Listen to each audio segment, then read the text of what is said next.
Están. Partí estas presentaciones en dos partes, parte uno y parte 2. Básicamente es por tiempo. Lo que queda en realidad es poco.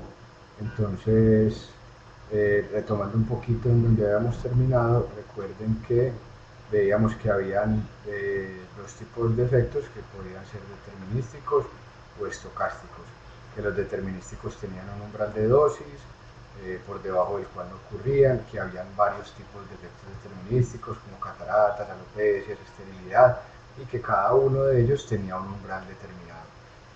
Que los efectos biológicos, recuerden, pues que no está dicha la última palabra en todo sentido, en todos los aspectos, que hace muy poco se había descubierto que el umbral de dosis para cataratas era menor de lo que pensábamos antes. Entonces, que cambios como estos, pues, podrán seguir ocurriendo. Y bueno, y nosotros aportaremos, ojalá, en las universidades, en las instituciones, que podamos aportar en temas de investigación, pues relacionados con la radiobiología, ¿no? Con la radioepidemiología. Los determinísticos también veíamos que a mayor dosis, mayor severidad y que ocurrían relativamente rápido, o se manifestaban más bien relativamente rápido con respecto a los estocásticos, que aquí los principales pues, son los relacionados con el cáncer. Luego veremos cuáles tipos de cáncer, cuáles en una incidencia media y cuáles en una baja o no, no podemos decir nula, pero como que no hay datos epidemiológicos sobre algunos tipos de cáncer. A ver, esta definición que está aquí al lado me parece supremamente valiosa, es tomada del protocolo de vigilancia médica español, esto es de los españoles, eh, específica para radiaciones ionizantes. A mí España me encanta, entre otras cosas, porque hablan español, entonces toda la documentación, todas las investigaciones, todo lo que hacen, que es importante, ellos tienen allá unas cuantas centrales nucleares, centrales en operación, centrales que han sido clausuradas, centrales que están en desmantelamiento, tienen un problema con el tema de los residuos, están construyendo un almacenamiento definitivo de estos residuos de alta actividad, que básicamente son los combustibles nucleares. O sea, se han ido enfrentando a múltiples aplicaciones de la radioprotección, o de las radiaciones más bien, perdón, y por lo tanto han mejorado mucho el tema de la protección radiológica, lo conocen muy bien, ¿no? Pues tienen varios cursos, diplomados, especializaciones, maestrías en diferentes regiones, bueno, que los invito luego a buscarlas, o si alguno tiene alguna duda y quiere saber algo sobre alguna, hombre, me pregunte con todo el gusto del mundo, como siempre. Entonces, ellos, a diferencia de nosotros en Colombia, tienen un protocolo de vigilancia médica específico para radiaciones. Ojalá en los foros las participantes de los otros países, que tenemos 8 países inscritos, personas de esos países, nos comenten si de pronto en los países de ellos hay algún protocolo específico y nos lo compartan, obviamente, ¿no? Para poder revisarlo y bueno, y aquí junto con las sociedades de medicina del trabajo, pues que en algún momento podamos tener alguno, ¿no? Las empresas que tienen ARLs, aseguradoras de riesgos laborales, y que son empresas grandes, pues las ARL les prestan mucha atención y los apoyan mucho con esto, ¿no? Entonces tienen médicos especialistas y van y visitan y les dicen más o menos qué tipo de exámenes se deben hacer. Eso ustedes luego los van a ver cuando vean sistemas de vigilancia epidemiológica en uno de los módulos del diplomado. Pero hay instituciones de regiones muy apartadas o instituciones muy pequeñas que a veces no cuentan con ese apoyo tan personalizado de las ARLs y por tanto ellos necesitan algún documento guía que les ayude a controlar mejor este riesgo, ¿no? Estas vigilancias médicas hacen parte de uno de los importantes controles del riesgo, ¿no? Para que podamos hacer que la probabilidad de que esas consecuencias que hemos visto, que vimos en la parte 1, pues que esas consecuencias no ocurran, ¿no? Que la probabilidad sea tan baja que no ocurran y que por lo tanto el riesgo de trabajar con esas radiaciones pues sea bajo o muy bajo, ¿no? Ya esta definición, pues ustedes me escuchan aquí la cháchara, pero esta definición pues seguramente ustedes ya la leyeron. De todas formas la leo. ¿Qué dice? A ver, la exposición a las radiaciones ionizantes, la exposición a las radiaciones ionizantes por debajo de los límites de dosis existentes, 20 milisievert, en este caso, pues en el caso de los trabajadores ocupacionales, 20 milisievert, no implicará riesgo de aparición de efectos deterministas, no implicará riesgo. ¿Por qué no implicará riesgo? Hago unos segundos de silencio para que analicen y piensen por qué creen que no implicará riesgo.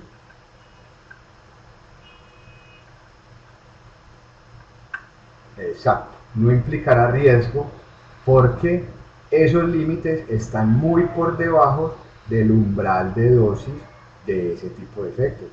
Por lo tanto, si yo controlo esos valores, no vamos a tener problema con estos efectos, no deben aparecer.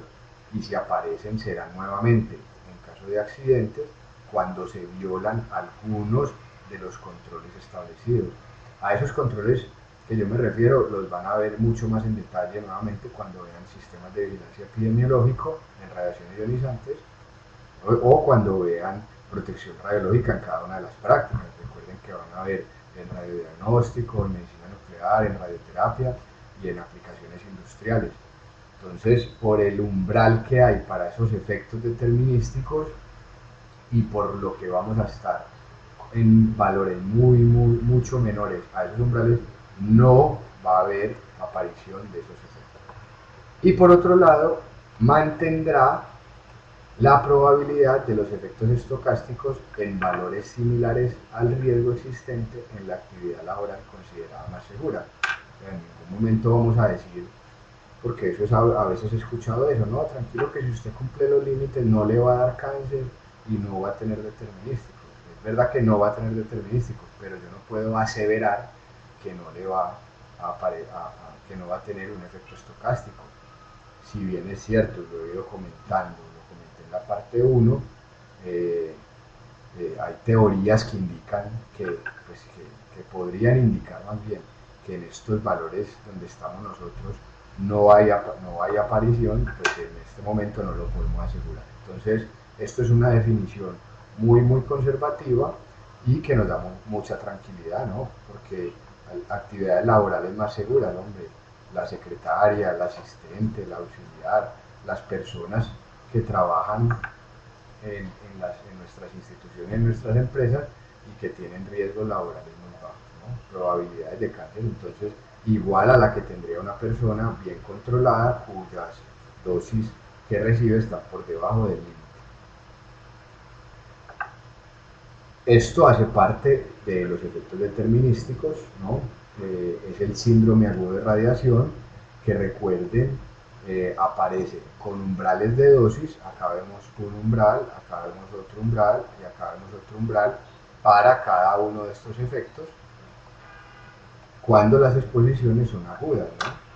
Cuando son agudas, en una única exposición o en exposiciones cortas, ¿no? o en cortos periodos de tiempo. Entonces, a partir de 1 Gray, de exposición global y aguda, se afecta el sistema hematopoyético, la médula ósea. A partir de 10 Grays se afecta el gastrointestinal. La irradiación, repito, es global o en el sistema digestivo, no tiene que ser en todo el cuerpo, ¿no? Y más de 50 Grays el sistema nervioso.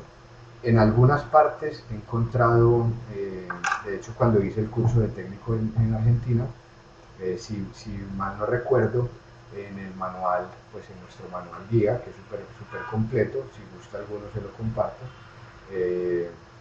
habla de 25 Grays, ¿no? En Argentina incluso hubo un accidente en Constituyentes en los 80, donde una persona recibió cerca de 50 Grays, ¿no? Un trabajador, porque haciendo unos cambios en el núcleo de un reactor de investigación, que todavía lo tienen en Constituyentes, pues ocurrió o inició la reacción, ¿no? Porque lo dejó un poco de agua, según entiendo, y con eso fue suficiente para que se termalizaran algunos neutrones y digamos, aumentó mucho la probabilidad, o aumentó la probabilidad de interactuar con los átomos de uranio, y bueno, y ocurrió una reacción en cadena, y esta persona en un instante muy corto de tiempo recibió una dosis de casi 50 grays en todo el cuerpo. Entonces, pues obviamente murió, se alteraron todos estos sistemas, porque pasó los umbrales de todos ellos, y murió, si mal no recuerdo, en 2 o 3 días más o menos. Es una dosis muy alta, ¿no? Los bomberos de Chernobyl piensan que fueron de los que más recibieron, porque fueron los que apagaron los incendios, y están entre 10 y 20 grays, perdón, entre 10 y 20, que son dosis ya letales. Ahorita hablaremos de las dosis letales, 50-30, pero una dosis letal para el 100% en este momento puede estar en 8, 9 o más de 10 grays. Estos bomberos, por lo que recibieron dosis letales, pero menores a la persona en Argentina, pues murieron, pero murieron en algunos más días, ¿no? 30 días, un poco más, ¿vale?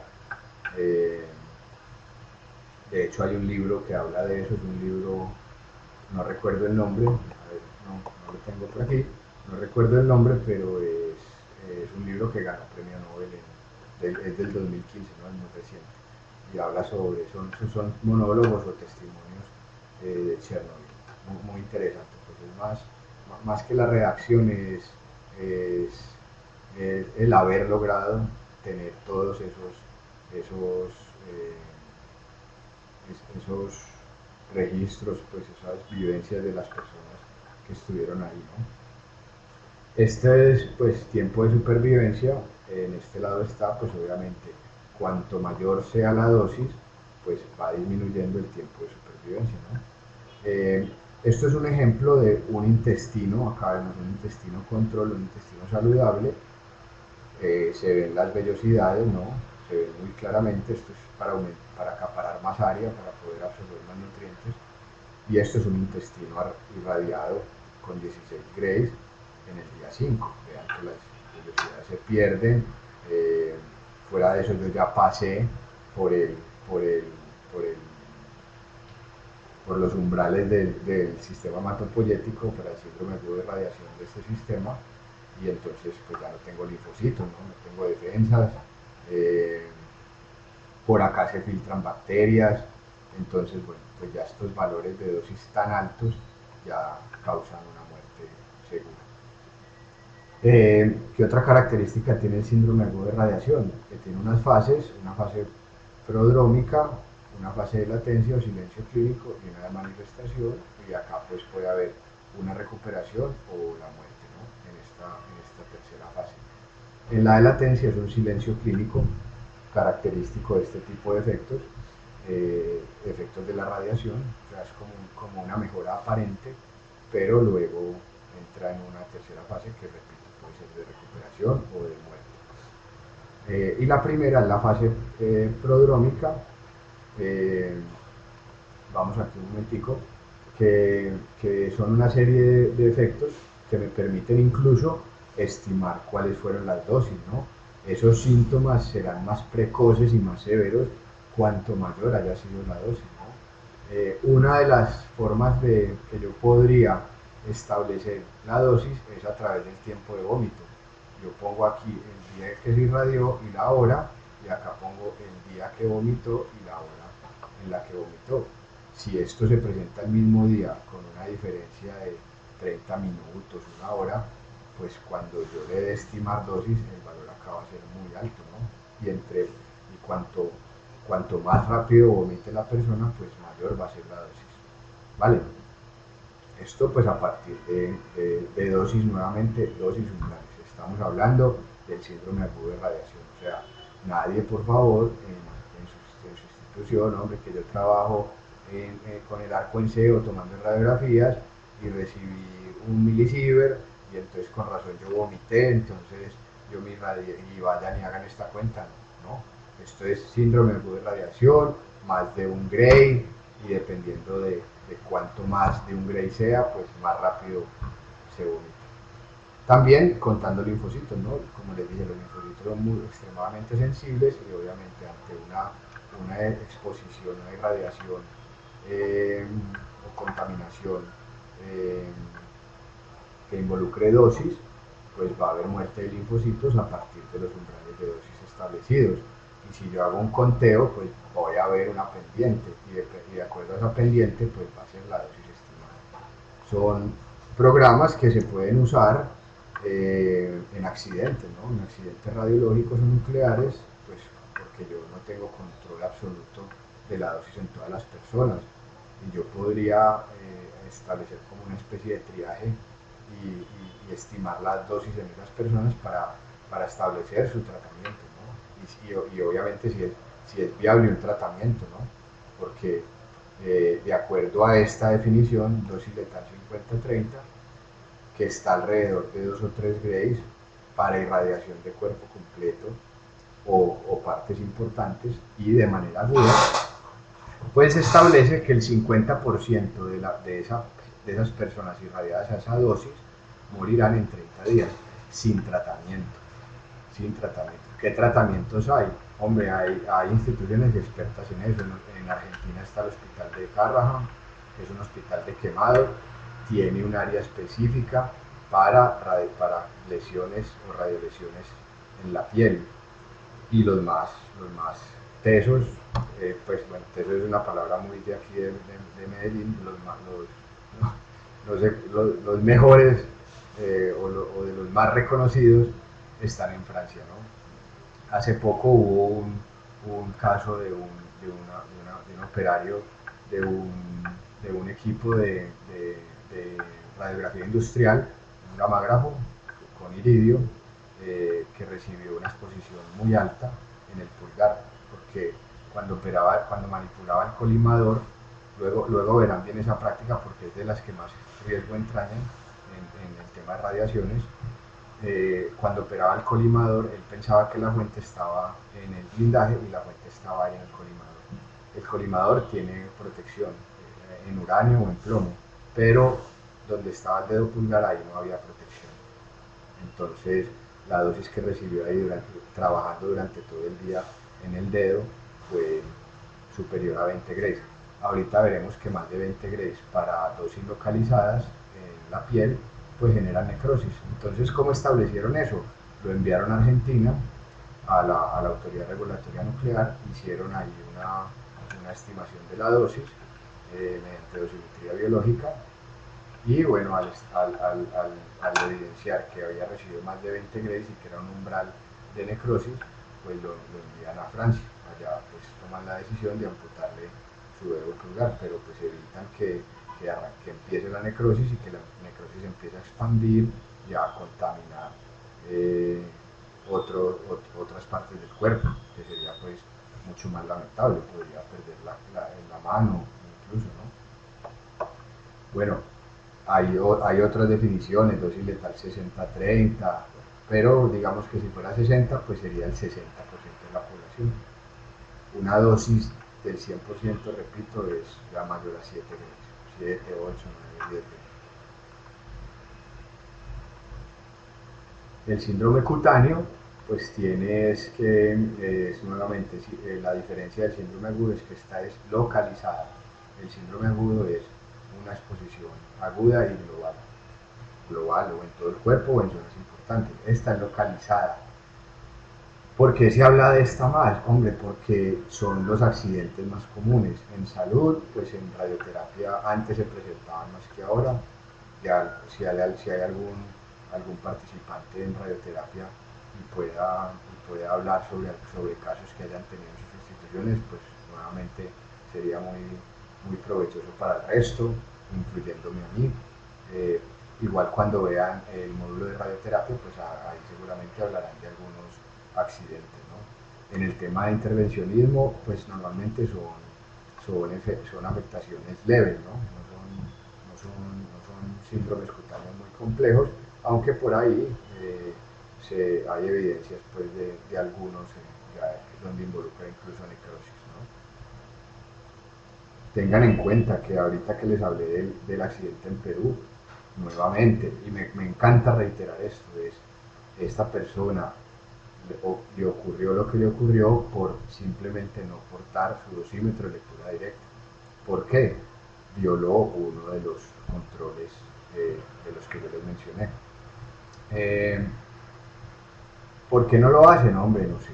Se confían mucho, no les explican bien su importancia. Si él hubiera tenido un dosímetro de lectura directa, apenas conforme se va acercando a la fuente, y la fuente no está en el blindaje, sino que está afuera porque se soltó, pues el dosímetro empieza a pitar. Y al pitar, pues ya el tipo se aleja. Y luego ve qué hace, ¿no? Llama al físico o al encargado y ya aplican los procedimientos de emergencia y de intervención. Hay dosímetros de lectura directa, yo por acá tengo uno, permítanme, que estos se usaban incluso en Chernobyl, son dosímetros análogos, ¿no? Que ustedes pues ven ahí en la luz y ahí ven la escalita, estos son rusos, ven la escalita y cada vez que se va irradiando la persona o el dosímetro pues se va moviendo un dial. Esto no se puede usar hoy en día, y menos en esta práctica. Entonces, cuando nosotros establecemos los controles en estas personas, tenemos que ser mucho más claros y mucho más acordes a lo que tenemos ahorita. Porque esta persona en Perú pudo haber usado este dosímetro de lectura directa, pero el dosímetro no le va a indicar en ningún momento lo que él está haciendo si él cada vez que manipula la fuente y eso no mira, seguramente no lo hará. Entonces, por eso ya en las centrales nucleares estos dosímetros de lectura directa pues son digitales, incluso les programan unos créditos para entrar a ciertas zonas controladas, donde no pueden recibir más de cierta cantidad de dosis y los programan para que ellos arrancan en la dosis que pueden recibir y van para atrás hasta que llega a cero y ya, como si tuviera unos créditos, ¿no? Algo así ocurre. Eh, Acá están los umbrales, ¿no? De acuerdo al efecto, eritema precoz de 3 a 10 grays, hay una latencia que, vuelvo y repito, será más corta cuanto mayor sea la dosis. Puede ser que la dosis sea muy alta y esto se traslape, o sea, no hay fase de latencia. Si la persona recibe más de 10 grays, entre 10 y 15, la epitalitis será seca, si recibe entre 15 y 25 exudativa, y si recibe más de 25, una necrosis, ¿no? Si recibió menos de 20, pues aparecerá la epitalitis exudativa, pero habrá una restauración, ¿vale? Con estas tablitas, les repito, habrán tablas más actuales, habría que buscarlas, pero con tablas como estas, pues yo podría hacer otro tipo de dosimetría que no es el recomendado, que es la dosimetría clínica. Este caso de arriba es un caso mal manejado, también en Perú, pero del cual destaco mucho, porque yo asisto a eventos académicos en Perú, me gusta mucho, soy muy amigo de Eduardo Medina, que la mayoría de ustedes lo conocerán, y en esos eventos siempre hay, o casi siempre, hay registro de accidentes como este. Y lo más importante es que a partir de estos registros los demás aprenden, porque cuando yo veo que esto me puede pasar en mi país, la gente piensa que los accidentes son de Chernobyl, de Fukushima, de los japoneses, de los rusos, y ya, como que son exclusivos de ellos, y no. Cuando yo veo acá peruanos, colombianos, ecuatorianos, bolivianos en las fotos, entonces yo digo, ay, pues pucha, esto me puede pasar a mí también. Y a partir de estas notificaciones, pues hay una revisión exhaustiva y se empiezan a ver cuáles fueron los problemas. En este caso en particular, aplicaron dosimetría clínica cuando ya había pasado el efecto. ¿Qué es dosimetría clínica? Hombre, esto es una necrosis, vengamos a la tabla. Hay necrosis, este recibió más de 25 grados. En algunas partes dice más de 20 grados, eso luego lo buscamos y lo discutimos cuál es. Entonces, ¿para qué la dosimetría clínica? Yo, ¿para qué quiero ver una infección de estas, una amputación, un estado tan lamentable como este? Cuando en este momento apenas recibió la exposición ahí por un accidente, por una, repito, violación de los controles que se deben aplicar para este riesgo en particular, pues yo acá puedo determinar, como hicieron en este caso, que determinaron que ahí había un umbral de necrosis y lo que hacen es extraer un pedazo del tejido y evitar que esta cosa ocurra, ¿no? Entonces, bueno, este accidente seguramente lo verán más a fondo. Me perdonan mis amigos peruanos, es Huancayo o Huanacayo, algo así, ocurrió en febrero. En febrero, esto, la exposición, por un descuido del operario del equipo. El que recibió este paciente que ven ahí no trabajaba con el equipo, él era un soldador y se encontró la fuente que alguien dejó tirada por error lamentable, ¿no? Y esta manifestación es varios meses después, ¿no? La manifestación de la necrosis es varios meses después. Pues hay una evolución de esta enfermedad, tal cual la vimos dentro de las fases. Este es el caso que les digo que está registrado para hemodinamia. Son más de 20 Grays en este lugar debido a complicaciones, ¿no? Vean ustedes que los tiempos de exposición de fluoroscopía de este paciente fueron muy altos. Hay que saber diferenciar muy bien los tiempos de procedimiento versus los tiempos de fluoroscopía. En ortopedia se ve mucho el caso. Hombre, ¿cuánto duró el cambio de esa prótesis de cadera? Duró 2 horas, 3 horas. Ay, joder madre, esa gente estuvo expuesta ahí mucho tiempo. No, mira que el tiempo de fluoroscopía fue de 1 minuto, 2 minutos, 3 minutos. O sea, son tiempos de fluoroscopía muy cortos. En hemodinamia, cuando se hacen angioplastias o angiografías o otros procedimientos, muchos, los tiempos de fluoroscopía son supremamente altos, son muy altos. Y si un procedimiento se demora 2 horas, fácilmente 1 hora y media fue de fluoroscopía, fácilmente. Entonces, obviamente, ahí, debido a los tiempos tan prolongados y a veces los modos que deben usar, en particular el modo cine, las dosis pueden ser muchísimo mayores y podemos pasar de corrientes de operación de 10 MA a 600 MA, 60 veces mayores, ¿no? Y la dosis está relacionada con este factor. Entonces, ¿qué pasa en este caso? Pues es un paciente sometido a mucho tiempo de fluoroscopía, recibe una dosis muy grande y le ocurre lo siguiente. Aquí la discusión es la siguiente. Hombre, por justificación general, ojo general, yo podría decir, esta patología, pues este detrimento no es nada con respecto a la vida del paciente, porque el paciente estuvo sometido todo ese tiempo porque le salvaron su vida, ¿cierto?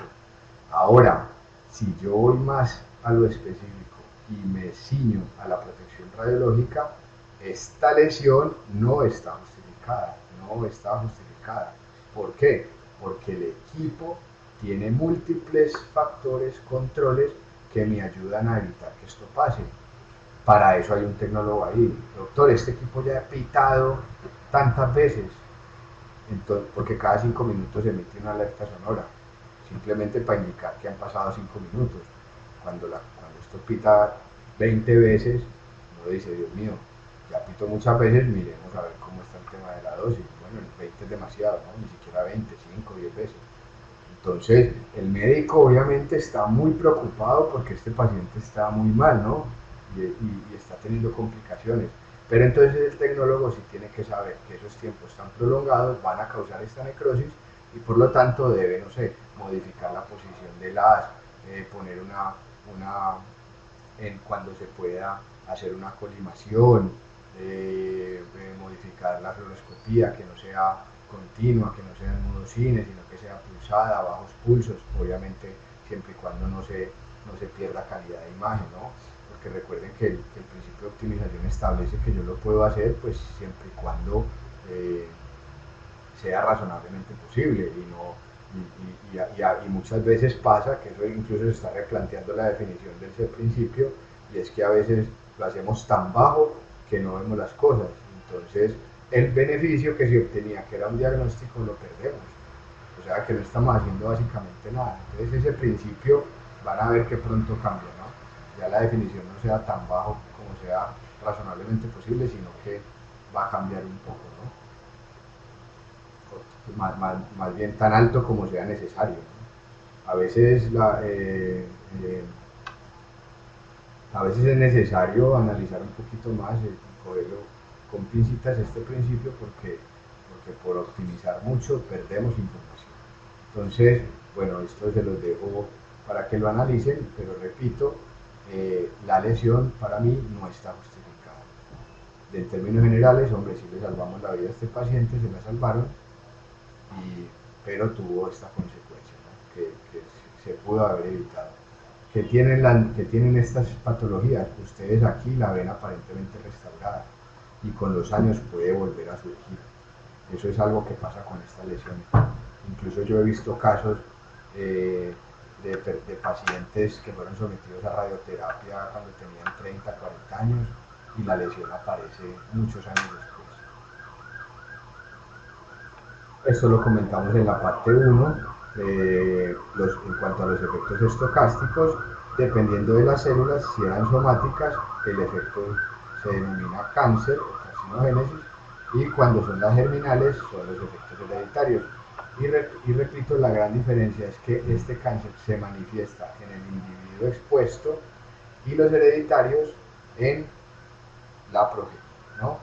En los hijos del individuo expuesto, en los hijos.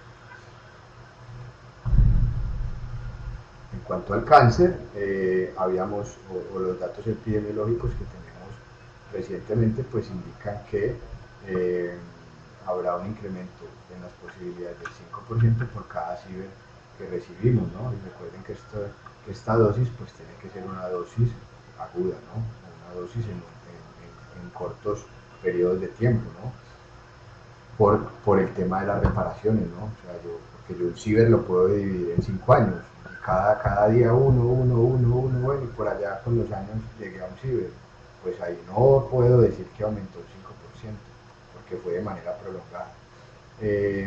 Hay mucha información y este es el principal cáncer asociado a las radiaciones ionizantes. De hecho, en Fukushima ya hay un trabajador, conozco de uno, puede que haya más, al cual ya sí se le,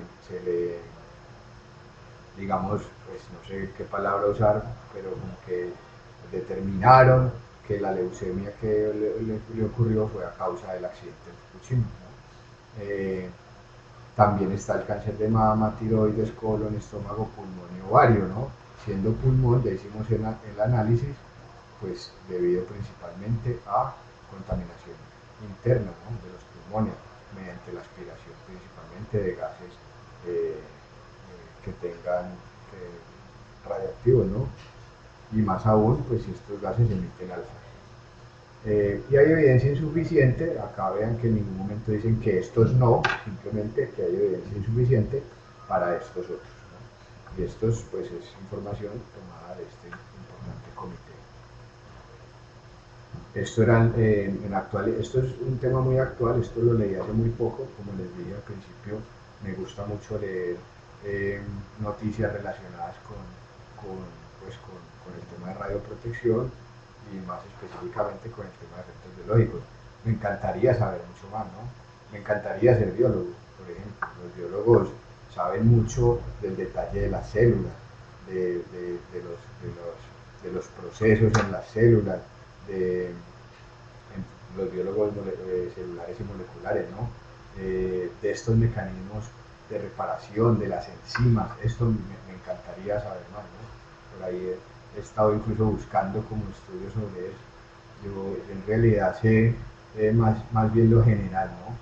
Lo específico, hay que estudiarlo más, porque como les dije en la primera parte, el tema de la radioprotección es un árbol con unas raíces supremamente finas, ¿no? Y unas raíces que empiezan desde lo general, que es la radioprotección, y se van por la dosimetría, por los efectos, por los controles de calidad, por las fuentes radiactivas, por la medicina, por las diferentes prácticas, y ahí cada una de ellas con su detalle. Entonces, pues esta diapositiva sí se las dejo más para que la leen. Recuerden que ustedes pueden pausar la grabación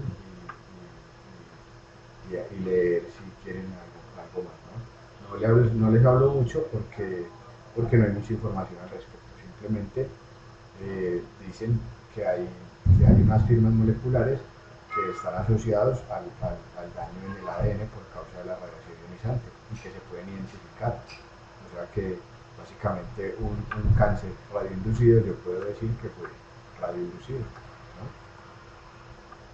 En cuanto a los hereditarios, pues si la incidencia en el cáncer era del 5% por cada ciber, acá es del 0.2%, o sea, muy baja, muy baja, muy difícilmente, por no decir que no se puede, si una persona tiene un hijo con alguna anomalía congénita, pues se la podrá asociar a la radiación, ¿no?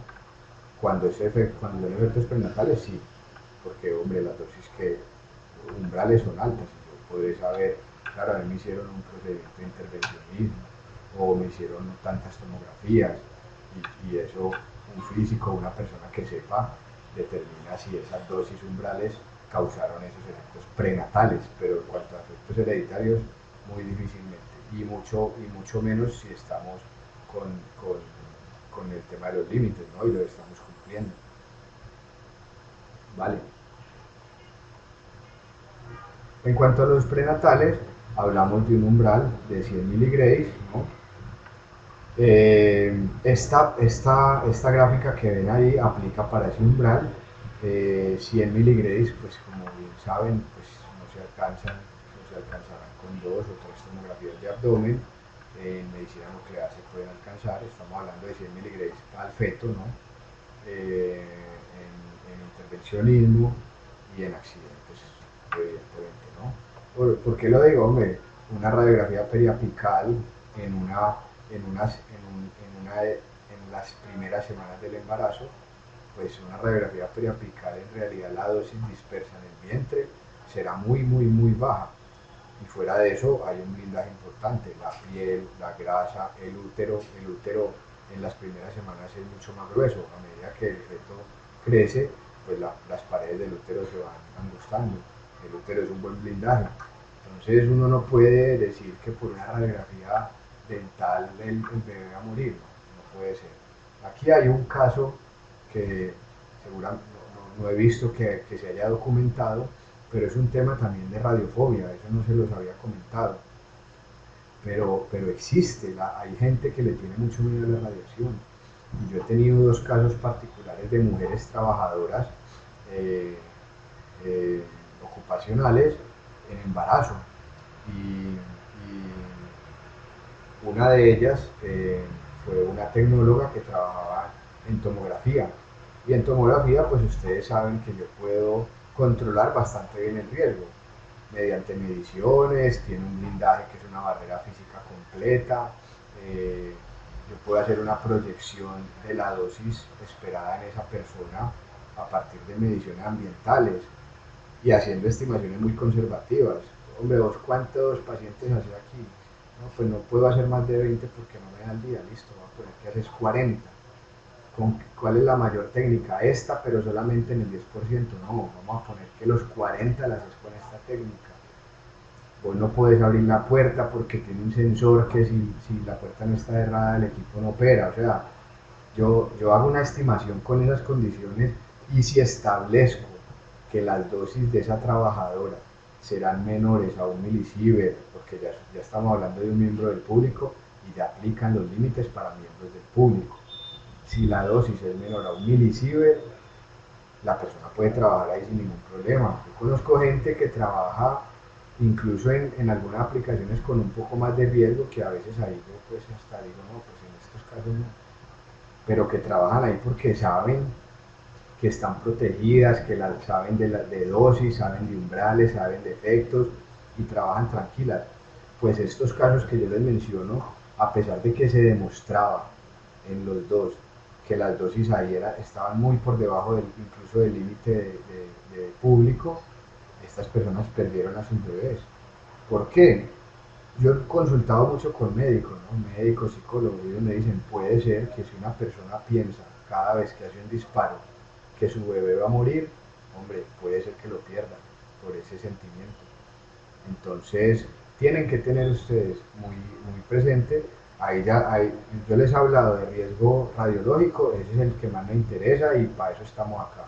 Pero también les he hablado de riesgos legales y ahorita estamos hablando de un riesgo psicológico que hay que contemplar, pero eso solamente se ve en la práctica, cuando uno se encuentra con esos casos, porque a veces parecen increíbles, ¿no? Entonces, tengan presente eso, ¿no? A ver, a partir de 100 miligrays, en las primeras semanas el riesgo de muerte es muy alto. O sea, en las primeras semanas una persona recibe 100 miligrays en el vientre, el feto los absorbe o el embrión, pues puede morir con un porcentaje muy alto de probabilidad. A medida que pasa el tiempo, disminuye ese porcentaje de letalidad, pero cuando se empieza a formar los órganos, en la fase de organogénesis, aumentan de anomalías congénitas,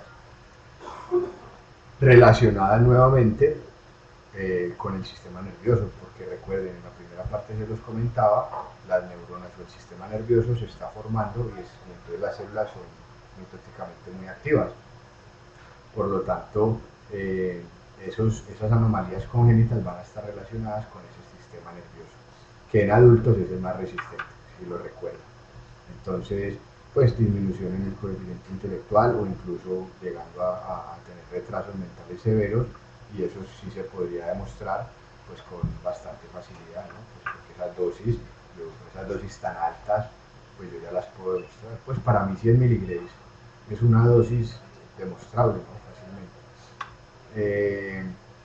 Y obviamente al final del periodo de gestación, pues ya el feto se considera un ser resistente, ¿no? Pues en comparación con estas fases de aquí atrás, ¿no?